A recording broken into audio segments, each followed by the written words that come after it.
Good morning, Bucknutters. Welcome to the Bucknuts Morning 5 here on Monday, September 9th, 2024. I am Dave Biddle, very happy to be joined by Dan Rubin. Buckeyes had a near-perfect game on Saturday. Now they have their first of two bye weeks this week. Didn't really need a bye week this early, but I think Ryan Day's probably happy about it. He talked about how, after a grueling training camp and 2 games, it's a good time to come up for air. So if Coach Day likes it, I'll get on board as well. And you guys got to get on board with Gooder sunglasses. And I'm going to tell you guys about Gooder and a great deal you can get. I love Gooder sunglasses. You guys know I've been telling you about them for the last few months. So is Dan. And why Gooder? Because they're stylish sunglasses that start at just $25. No slip, no bounce, all polarized. You get a 1-year warranty and 30-day free returns. It's fantastic. And I recommend getting more than one. Shop around. I usually, I like the Double OG. I like the Operation Blackout. That's my favorite. Operation Blackout's my favorite. If you want to support the show and try a pair, Gooder is giving Bucknuts Morning 5 listeners free shipping. You can go to gooder.com/Bucknuts and use code Bucknuts for free shipping. Gooder offers a 30-day money-back guarantee and 100% satisfaction. Again, that's gooder.com/Bucknuts. Use code Bucknuts for free shipping. All right. Well, usually we like to Monday morning quarterback and nitpick this and nitpick that. Not today. They looked great against. That's exactly what I wanted to see against Western Michigan, Dan. Great show. See you, everybody. It's the truth. It's funny. I do catch myself during the game sometimes thinking about what we're going to talk about. And I'm like, I want to come up with something interesting. And I wouldn't say controversial, but at least a little bit kind of off kilter, maybe my own expert opinion of everything. And here's what I have. I got nothing for you. It reminded me of when you are at a bigger high school and you go play, a high school that's just not in your league and you just wallop them and your backups are better than their starters. And it's just one of those glorious exhibitions of football. Was it made more enjoyable after seeing another certain fan base get dismantled? Oh, are we going to have less trolls in the chat today? Remember, I asked, when was the time the chatter would end? And my thought was about midway through the second quarter, when they realized they were going to get his oust. I said to my friend, our ratings are about to go down because we just lost 3% of our clientele. That's true. But back to the dark ages. But I digress. And that's for you, that one thread. No, it was great. I literally have no complaints. If you have a complaint about that game, you probably got some other stuff going on you need to deal with. But it was tremendous. It just seems like every guy they put in is as good as I thought he was going to be, and that's not always been the case. I mean, some guys, even who have been great here, maybe don't get off to the best start and stuff. But James Peoples is on the cover of the show today. He's tremendous. He looks great. I mean, he's like a Michael Turner wannabe kind of thing back in the day, like a big thigh, tough little dude who's just got great explosion, no arm tackles. I mean, the Quinshon Judkins, for those of you who may have thought he didn't have a tremendous debut, that changed.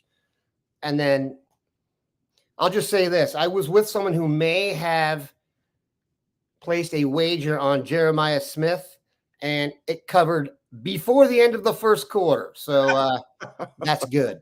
And I said to him, you aren't getting those odds ever again. Genie's out the bottle. That's about to go to the Vegas zone. But, yeah, just tremendous.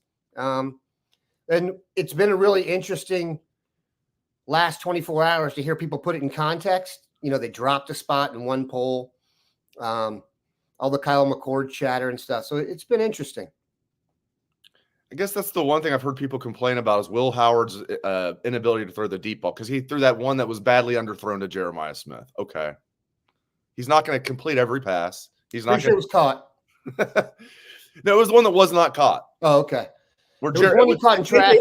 Almost caught it. He had to stop. It was right. Will, and they showed. They zoomed into Will. And Will's like, he said something like, "Throw the damn ball." He knew that he just didn't cut it loose. I agree with what Michael's saying here on YouTube. Yeah, I feel like his NFL stock just continues to rise. I'm not saying he's a first-round pick. Will Howard? I think he's a second-day pick. Definitely. And we'll just get into this now. Anyone who gets on here and says because of the statistics, they think Kyle McCord is a better quarterback, that's fine. I've watched every game. Right. I never felt like I feel like with Will Howard when we had Kyle McCord. I don't care what game it was. I don't care what happened. It's just that overall vibe you get when you're watching your team play. Now, he's got a better supporting cast. That's true. But he's just a much more threatening player to me. He's just a much more threatening player. Yeah, and he doesn't even need to do the things that he's going to do in big games right now, like when they play Oregon. I guess is Nebraska now a big game? No, but seriously, Penn State, that team up north, like he's going to run the ball more. There's no reason to have him run the ball against Western Michigan, at least not very much. You know, there's no way. And let's let it play out a little bit. I mean, McCord's stats look good. McCord's passing stats looked good last year, but like you said, we watched every snap that young man played at Ohio State. I guarantee you, you ask Ryan Day, you know, off the record, he'd tell you it's not even close that he'd prefer Will Howard over Kyle McCord, is my guess. Let's talk about some other guys that look good that are young guys. Caden McDonald, my God. Like Tyleek Williams is awesome. Caden McDonald goes in there and there's like no drop off. It's Caden crazy. McDonald, yeah, he was one of those. He sent people to Google. You know what I mean? Who's 98? I guarantee you there's people watching this right now that Googled it. We're like, oh, yes. Our people knew. Our people knew already. We've been The talking trolls about who all didn't show up today. We're looking at who's going to come eat him in a little bit. But, yeah, he was awesome. It was one of those games, dude. Everybody flashed. You know what I mean? There was a couple good plays from all the dudes. You see the speed at linebacker is really different. That showed up. Cody Simon, was he out there for a minute before he had a sack? And he looked good. You know, the young defensive ends still look good. Caden, you know, Curry playing with his hair on fire. Man, that guy plays with you want to talk about motor? He might get the motor award. Yeah, it was awesome, dude. The running back, like you said, James Peep. The idea of it was one of those games where it was like Henderson and Judkins on the same team playing against Western Michigan. Felt like you were the big high school in town playing the division below you. And like, really? Our backup running back would be the best running back you've ever had. So, yeah, good dub. Yeah, we had somebody. I'm sorry, there's a lot of comments. I'm sorry if I'm like skipping over some of the comments. Somebody did mention something about Caden McDonald early in the chat. Sorry that I didn't put that up there. But yeah, Caden McDonald flashed. Just absolutely love it. As you mentioned, I mean, all three running backs looked good. Even Sam Williams-Dixon looked good late. Look at Tom Polly's question. Where's that at? Oh, I got it. Do you think we'll all hear J.J. Smith and Howard get any Heisman looks? Yes, Will Howard is one of the – now, the favorites now is Ewers. Betting favorite is Ewers, and second is Cam Ward. I think those are your favorites. Dylan Gabriel's dropped a little bit. I think Will Howard might be fourth, lowest odds, somewhere in there. He's definitely top 5, so he's in the mix. And then J.J., I was thinking, there's no way as great as he is, there's no way a freshman wide receiver is going to be in the mix for the Heisman. Come on. He's in the mix for the Heisman. And as I said all offseason, he's going to have a great year, but Emeka is going to be the number 1. JJ will be the number 2. JJ is the 1 and Emeka is the 2. Literally and figuratively. Dave, Emeka is the 2. Someone on the show predicted JJ Smith would be a good dark horse Heisman pick, but I digress. Yeah, you did. And my friend, he's that good. My friend who I do a show with here in Columbus, Scotty Vegas, did a futures bet on JJ Smith to win the Heisman at 150 to 1. As of yesterday, it had dropped in half, 75 to 1. Is it just this year or ever? Just this year. Okay. I don't think you can bet it. Maybe you can in Vegas. I thought in Ohio, you can't bet on you can't bet on like the Heisman winner of 2020. I'm sure you can find a place to bet on. You can bet on anything. You might be able to bet on an individual winning it before they left college. Yeah, that would be an interesting bet. And maybe you can. I know you can't do that in Ohio. You can't even do player props anymore in Ohio for college, which is stupid. So much good stuff here. Arvell Reese. Let's talk about Arvell Reese. Oh yeah, Arvell Reese for sure. I had him flashing. Yeah, there's a young player flashing, and then there's a young player, and you're like, okay, no. This needs to be a guaranteed spot in the rotation. No, like, hey, if we're up by this, if we're up by that. No. This dude needs to play. He needs to play a considerable amount. It is reasonable at this point, and maybe always was, to start I told you people about that, so I Don't warned don't you. rub it in. We're not talking about Ohio pro football today. Aha! I I'll watched just that off right game, now. Dave, with a diehard Bengals fan. That was I was on the air in Columbus yesterday for the first half of that. And I wanted to. It was not fun. That was It got off to a bad start, and it experience just the never radio got ever good. had. Yeah. Zack Taylor not having his team ready to play is a staple every year. Even when they end up being good, they start slow because he has this laissez-faire training camp. They don't hit. Yeah, Jamar Chase is, being a diva. That's all cool with Zack Taylor running his 4 seasons training camp. They go out there and look like a MAC team trying to play an NFL team. And getting out coached by a rookie head coach making his debut. Zack Taylor's an idiot. We've got a little Vegas theme going today, but, there's this huge survivor pool at the Circa, and the number 1 pick for the week was the Bengals. So it's one of those survivor pools where at the end, I think the payout's over $1 million. So 50% of the number, I can't remember, it was 50%. It was in the 30s, maybe.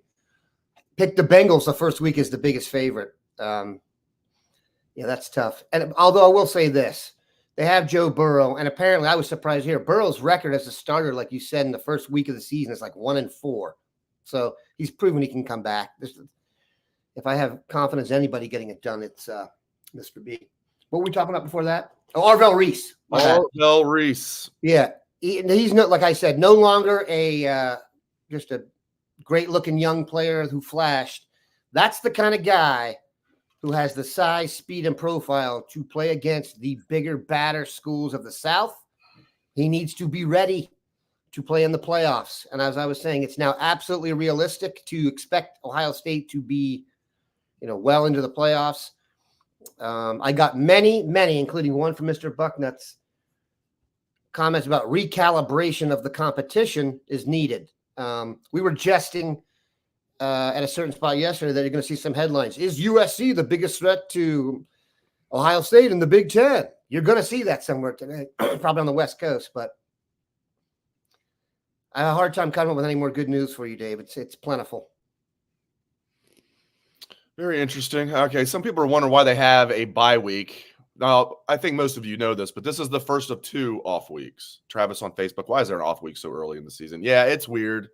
It's weird to have an off week in week 3, but they are going to have another one too. So it's like, that's one of the reasons. They don't just have one bye week this week, in case you didn't know that. So we're going to miss seeing Buckeye football this Saturday. So. It does feel a little early, especially after, 2 dubs like they've had. It doesn't feel like you really need to regroup right now. But hey, anytime to rest those bodies, good for Donovan Jackson. You know what I'm saying? That the bye week is a cure-all, not a cure-all. A bye week early in the season, though, is good, not to nerd out here, for those soft tissue injuries. The guys who have hamstrings and other muscle issues like that. 2 weeks to just chill and get yourself back in shape.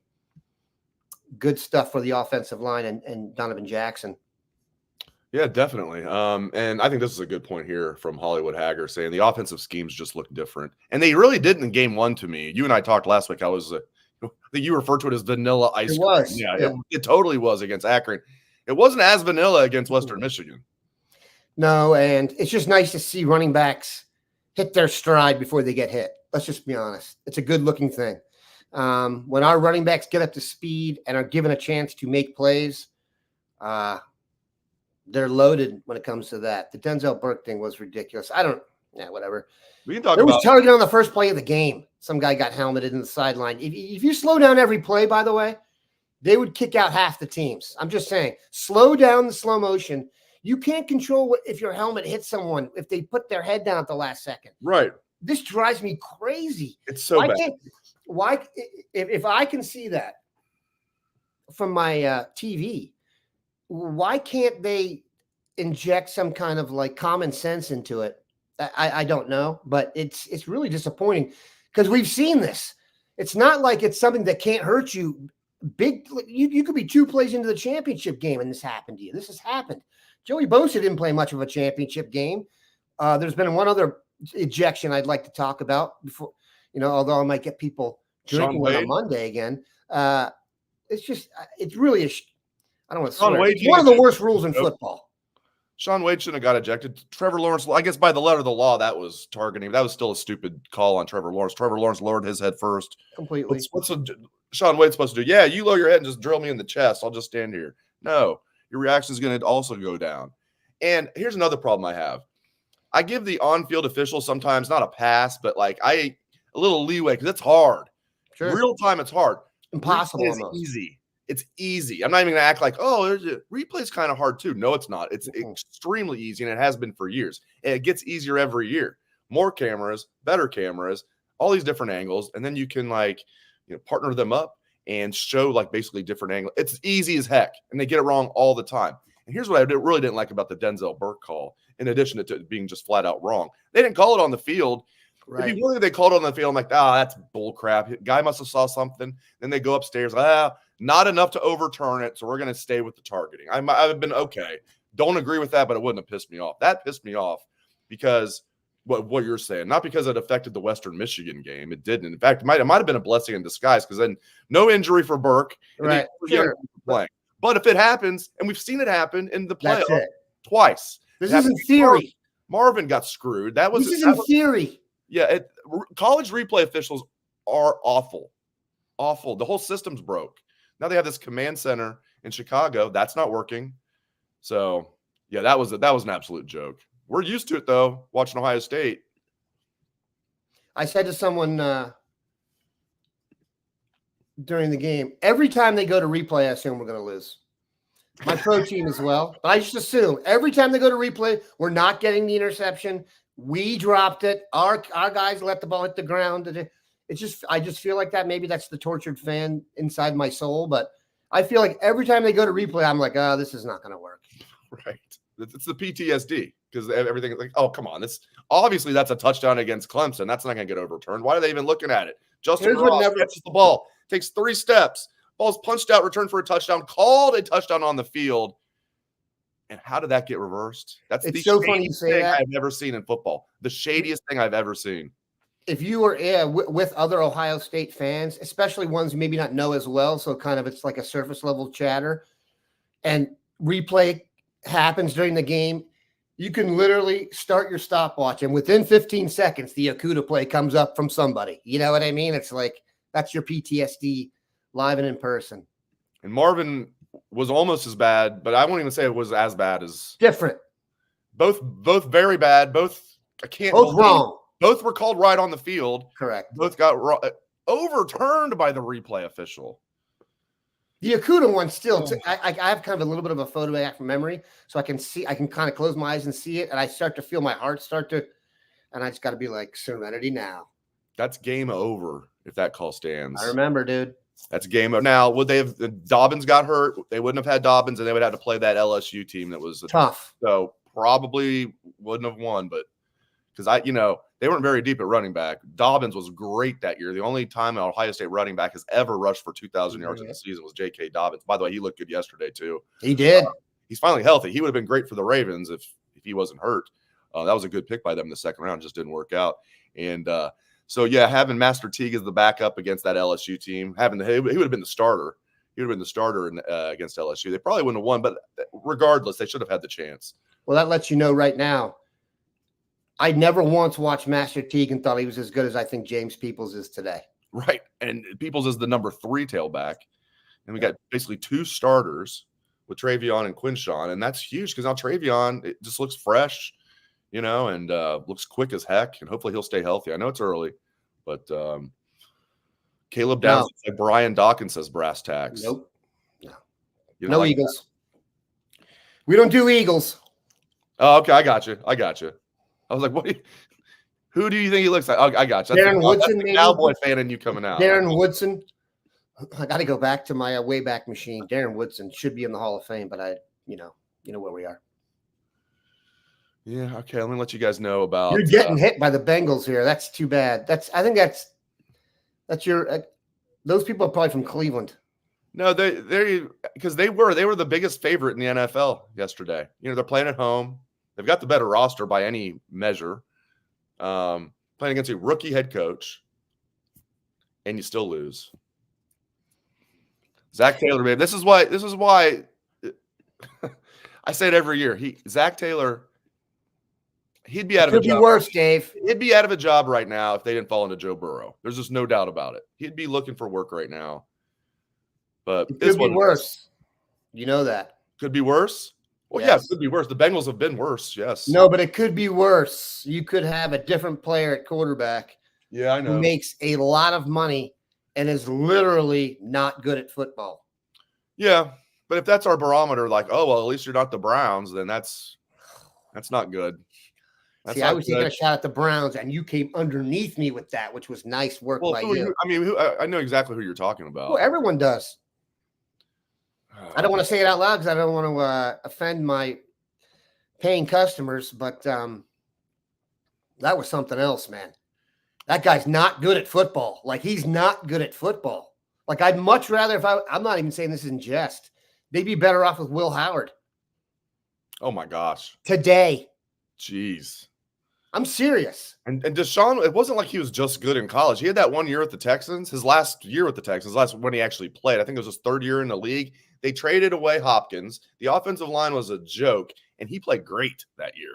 He played great. So it wasn't just like, man, I guess he was just good in college, and then just was a bust in the NFL. He showed that he was a really good NFL quarterback. And then obviously, sitting out that year and then the suspension on top of that and everything, all the pressure must have gotten to him because we saw it. He was a good NFL quarterback, really good. You're broken. It looks to me like he became a villain when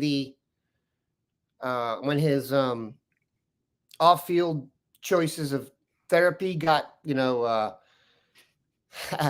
handled poorly on his account, allegedly, or maybe I don't really remember what actually happened, but because there was no criminal. But okay, so yeah, allegedly and whatever. A lot of civil cases. Yeah, he does not look like a confident human being right now. He looks like the world is on his shoulders, and he's really, really not good. I mean, he's really not good. I mean, there aren't many quarterbacks who play in the NFL that are just not good. And here's another thing: the quarterback in Tampa Bay, pretty good. Got to be honest. Yeah, that's the irony. All right, I want to let you guys know about HelloFresh, America's #1 meal kit and a great deal you guys can get. We know home-cooked meals are so much better for us, but we don't always have the time to pull it off. But with HelloFresh handling all the meal planning, shopping, and most of the prep, it's easier than ever to get dinner on the table quick and painless. No more endless recipe searching or spending money on a whole jar of spices to only use a pinch. With HelloFresh, everything you need to make delicious meals comes right to your door, pre-portioned and fresh. Plus, they include step-by-step recipe cards to make the cooking simple. For example, I told you guys the story, and it's a true story. A few weeks ago, I made HelloFresh. This great meal was Parmesan crusted chicken. Fantastic. Some carrots on the side, mashed potatoes. Fantastic. Parmesan crusted chicken, mashed potatoes, carrots, and had a nice meal with my wife and my youngest daughter. My oldest daughter was gone, and she came home, had the leftovers. Like, this is really good. When did mom make this? And I'm like, I made it. She goes, seriously, when did mom make this? And I'm like, I made it. So HelloFresh. Because of HelloFresh, my daughter now thinks I'm a good cook. For free breakfast for life, go to HelloFresh.com/free-bucknuts. One free breakfast item per box while your subscription is active. That's free breakfast for life just by going to HelloFresh.com/free-bucknuts. There we go. Now I'm hungry. Could use some Parmesan. That did sound good. Early for Parmesan crusted chicken and mashed potatoes? I don't think it is. Listen, breaded chicken and mashed potatoes. My kids would come home from school right now from college if I made that. That's the go-to in our house. That is so good. And I love fried chicken, but it's a healthier because it's just a little panko in there, maybe. Yeah, exactly. That Parmesan crust on top of there. Bam. Oh, John. I love telling that story because. John Gorby. Oh, here we go. He's talking. Let's move on from the NFL because I'm gonna revert back into angry Dave. I was very angry yesterday. My friends were not wanting to be near me at the casino. I was not a good guy to be around yesterday. I just need to not care. But how are you going to do that? I don't know. People told me, why do you invest so much in the Bengals? They don't deserve it. I'm like, I know. I don't know how to quit it though. It's too late. That's what I tell people. It's like, you think I would want to be cursed by this? And I pass it on to my children. It feels like a drug addict or something. Like, why am I addicted to this drug, the Cincinnati Bengals? Why? Why couldn't I have been born somewhere other than Dayton, Ohio? No, then I wouldn't be a Buckeye, though. And here's what's awesome. Then I wouldn't be a Buckeye. So by this weekend, you will be confident again. That's what's so beautiful about it. They're going at Kansas City, so that's a perfect. Okay, by the weekend after this weekend, you'll be confident again. They're gonna have their yearly 0-2 start. Unbelievable. Hey, I will say this. I want to mention this as Mika Hanna brings that up. I almost texted because Dave and I have jested about Bryce Young before. 0 for 1 with an interception to start the season. Yes. And I almost sent you a text. Stop drafting 5'8" quarterbacks. But especially with CJ Stroud sitting right there, and Frank Reich is like, I want CJ Stroud, and their idiot owner David Tepper's like, no, give me the 5'8" dude. So we talk about the contract Deshaun got as being, it's going to go down as right now probably the worst contract in NFL history. Picking Bryce Young over CJ Stroud is going to have some Sam Bowie vibes eventually. I'm not trying to say CJ's Jordan, but I'm not even sure Bryce Young is Sam Bowie. That's the thing. Like, I've made that analogy as well. By the way, Akeem Olajuwon gets off a little easy there because as great as he was, if Sam Bowie wasn't taken and it was Akeem Olajuwon, then the best player ever, that saves Akeem. And Akeem's great. He's a Hall of Famer, but he's not Michael Jordan. He's not. He's not Michael Jordan. But he's really, really I don't good. think it would be that bad. He's really good. I think nobody even talks about it because of Sam Bowie, though. Bowie. Fair. But I mean, he also won 2 championships. He's the all-time leader in blocks. He was the best player in the league, clearly, when Jordan left. Well, people will say, they won't say Olajuwon won 2 titles. Why? Because Jordan left for those 2 years. That's just saying. Fact. Just saying. No, you'll get Rockets fans who will tell you they beat them in the regular season. So it's like, sure. Okay, good. Mm-hmm. Cool. That's 2 words. The Knicks made that a good series. Like, Mike. Come on. Mike. 2 words. Mike and Mike. Sometimes I dream that he. No, I'm not gonna start singing. Okay. Gabe Powers. Yeah, we're talking about Arvell Reese, and rightfully so. I thought Sonny Styles looked good. A lot of people were off on Sonny that first week. Sonny looked good. Cody Simon looked good. Arvell Reese looks great. Gabe Powers looks great. CJ Hicks. I love CJ Hicks personally. I want him to be a stud for the Buckeyes and just for him personally, but it's just he's a good blitzer, really good blitzer. I don't see much. It's the lateral stuff to me. When the ball moves side to side in front of him, he doesn't seem – there's that split second of twitch that he's just not – now, you get him going forward, rushing the passer, he's a werewolf. He's just got to be in good spot. Okay. Taking shots at Jordan is not really – you can do it, dude, but I mean, come on. Right. I mean, okay. Come on, man. Come on. 6-0 in finals, 6 MVPs. And they talk about the Magic thing, dude. He just played baseball and stuff. I get it. I can handle that one. And what happened the next year when they played the Magic? They swept them. Also, Nick Anderson ran his mouth after that series, and then the Lord just was like, "You're done." And he's never been the same after the finals. Horace Grant, Jordan never really forgave him for running his mouth after that too. Mm-hmm. Like, okay, on the Magic. Yeah, when Horace Grant went to the Magic, that's right. Boy, we're talking about all our. We want to talk about the Reds now? No, let's not do that. Oakwood High School chatter coming up soon. However, Bellbrook beat Bell Fountain, so we shouldn't be psyched about that, Dave.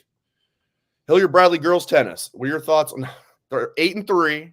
Jags. Number 1 singles carrying the day. That's all I know. It's top. I read an article about that team. You know what they called it, Dave? Top heavy. Not true. Very deep team. Very good team. Yeah, but it really does start at the top, though. At the very end, it was very sudden. You know. We have a question here from Spider. For 6 weeks, but the very end, it's very sudden. Spider Silver. We've had a few people ask this. Why didn't Aaron Nolan get in the game? Well, I mean, when you play 4 quarterbacks, it's hard to play 5. And now, if you're wondering why is he behind Lincoln Keenholz, he's behind Lincoln Keenholz according to the coaches. Yeah, but I didn't understand why we were going into last week and people were asking like, oh, there's some mystery about who the number 3 quarterback is. No, there's not. The mystery is who's going to be number 2 if Will Howard gets hurt. Because I think if the chips are down, it's a big game. Maybe they'd put Devin Brown in. I think if it's a big game, they know Julian Sands their next best quarterback, just in my opinion. But why didn't Aaron Nolan play? Because he's 5th on the depth chart. Very high on Julian Sand. Devin Brown, great dude. I just haven't seen it. I mean, it's no juice. Maybe he just needs more time back there. Look, he's had a fits and starts career because of, competition and injury. Maybe he's one of those guys that needs some time to get in there and settle down. But Julian Sand looks pretty smooth. I get that the Christian touchdown to do was wide open, but he was rolling to his left and threw with his right. And then if you see the end zone angle, that ball is a tight spiral. Not a lot of pressure, but got it done. Oh, that would be cool. Yeah, I almost keep forgetting about that. With everything, all the changes that we've had, like, oh yeah, we're going to have a couple of really good home-and-home series. Texas and Alabama. Texas the next 2 years, 25-26, then Bama. That's awesome. Only 2 years. That's getting it done right there. Yeah. HC4 Buckeyes not buying Sayin as the golden boy. Okay. I'm buying it. Me too. I think Ryan Day's buying it. I think Chip Kelly's buying it, from what I've heard. Guess who bought it first? Nick Saban. In. Those three are in. Who am I? I mean, I think the publisher of Bucknuts needs to sign off on who that starting quarterback is. I just looked. I'm fourth. Absolutely love it. Okay, Mika keeps coming up. We said before the show, I want to talk about some of the young guys that look good. One of the first ones out of my mouth, let's even talk about Aaron Scott looking good. Mika, Aaron Scott looking great too. He does. He's bigger than what he's listed at too. They list him as 6 foot tall. He's taller. No way. 6 foot. Right. I say I'm 6'3". I'm 6'3" with shoes. He might be 6'2". He's about an inch shorter than me. About an inch shorter at the most. He's 6'2". He's not 6 foot even. There's no way in heck. My point is though, he's got good size for a corner. We know he has the athletic ability. This kid's tough though too. I mean, he led Springfield to the Division I state championship game twice. Played all over the field, played quarterback. He's a tough kid. So you wonder sometimes these guys come up with the 5-star accolades. Is that based on just their athleticism, their body type, or is it both? He's got it both. He's got all the testing. I'm sure he does great with that, why he was a 5-star, but you put on the film, watch him at Springfield. He popped as a true freshman here. The deepest cornerback room that I can ever remember at Ohio State. He's still getting on the field late, but still getting on the field and looks good. My son was on a team that practiced at Springfield High School for a little bit, AAU team. They have the weight room of a good college. It's a borderline factory for a public school. Very impressive program. If you go that school and you're as good as Aaron Scott, you are battle tested. You are as strong as you can possibly be. You know what I mean? We probably would be more geeked out about Aaron Scott if he was from California or Florida. You know what I mean? Sometimes we take our Ohio guys a little bit for granted. We should not do that with Aaron Scott or Bryce West for that matter. That's right. Yeah, major upgrade at center. I agree. I think Seth McLaughlin looks great. And what was the one thing we heard? We saw it too.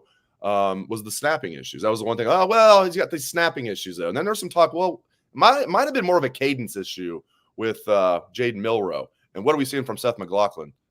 No snapping issues. And what are we seeing from Alabama? Snapping issues. Correct. Yes.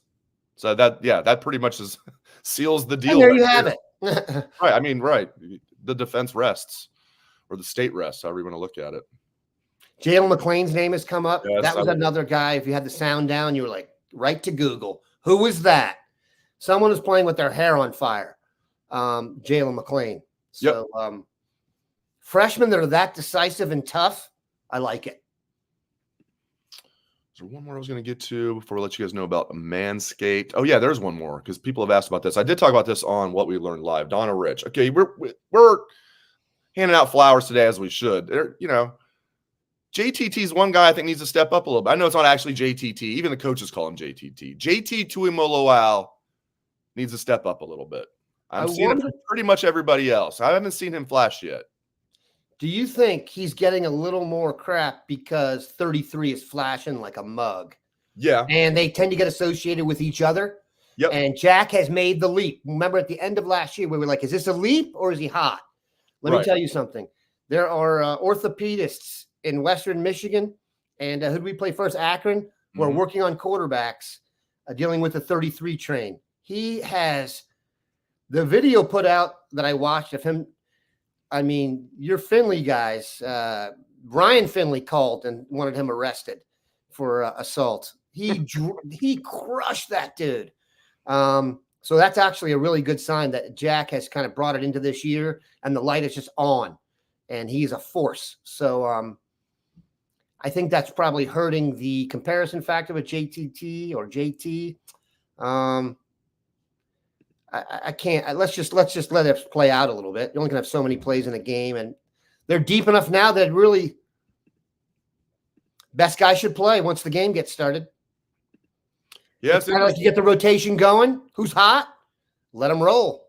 Yeah, I can't see them. I mean, I'm not going to put it out there because I think you know as well. They don't want the specific numbers out there. I mean, he's getting paid a lot of money. Yeah. Now, is it a situation where we're not going to bench JT because he's getting paid a lot of money? They're in to win the national championship, but I don't know, man. I just see it. Caden Curry just seems like he's more effective when he's out there. Kenyatta Jackson seems more effective. Dave, do we have time for me to give you a pet peeve? Yes. Why does everyone keep talking about Ohio State spending so much money in the transfer portal? It's not accurate. It's Ross Bjork never should. I love Ross Bjork. It was kind of a throwaway line. He was doing an interview. I think it was a one-on-one that got out, and he mentioned the $20 million because someone private messaged me on Bucknuts yesterday. The majority of the money. Keep bringing up this $20 million thing. I'm like, well, are they just making it up? He's like, I don't see any way to verify it. I'm like, well, probably what happened is people are taking what Ross Bjork said and are running with it. The majority of the money went to guys who came back. Right. 7 transfers. Michigan took 9. Mississippi, I think, took 22.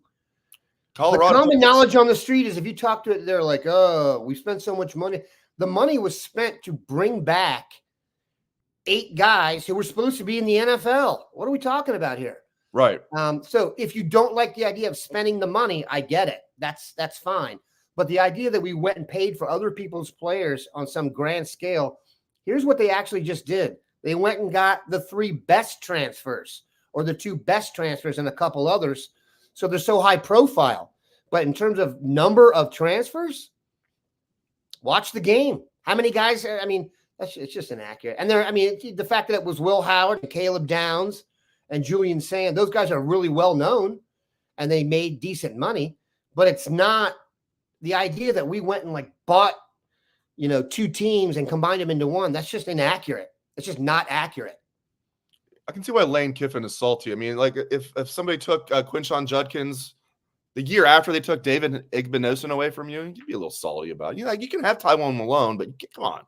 You're taking Davis and Igbinosun and you're taking Quinshon Judkins. So that's just a lot of salt from Lane. But they took Florida's 2 best defensive ends. That's why I don't get when people are out there. Even the Miami of Ohio coach, and I get you're frustrated saying that Alabama stole your kicker. It's just, I get it. You'd feel the same way if you were a coach, but the kid decided to go in the portal. A lot of schools reached out to him, and he ended up picking Alabama. So, yeah, they stole your kicker, or this is just football in 2024. It's football. Let's be honest, people. If you were the kicker at Miami of Ohio, and Alabama called you and offered you, hey, come down here and drive a Lexus, you know what you'd be doing? Driving a Lexus in Tuscaloosa the next morning. So come on now. You're packing your stuff up from Oxford, Ohio, and getting out of Dodge. All right. Speaking of getting out of Dodge, Dan, great stuff from you. Appreciate you very much. Appreciate all of our listeners. I love how we know half the names in here or more from our live chat. Really appreciate our loyal listeners, everybody who's tuning into the show. Thanks again to Dan. Thanks to all of you. Hope everyone has a great rest of your day. And if you're still with me, we'll let you guys know about our friends at Manscaped. All right, guys, it's the best time of the year. Football's back. We're talking NFL Sundays, college football, Saturdays, and that glorious grind of fantasy football lineups. This is where your inner GM comes alive, setting the perfect fantasy roster, screaming at your TV, and making last-minute waiver moves. They either make you a hero or the guy everyone ridicules in the group chat. But listen, while you're over here making sure your fantasy team is dialed in, don't let your personal grooming become the guy that gets left on the bench. Let's be honest. Nobody wants to fumble their grooming routine. That's where Manscaped comes in. All right, get 20% off plus free shipping with the code Bucknuts at manscaped.com. That's 20% off plus free shipping with the code Bucknuts at manscaped.com. Code Bucknuts at manscaped.com. Stay on top of your grooming game and be ready for anything the season throws your way with Manscaped. Thanks again to Dan. Thanks to all of you. Hope everyone has a great rest of your day.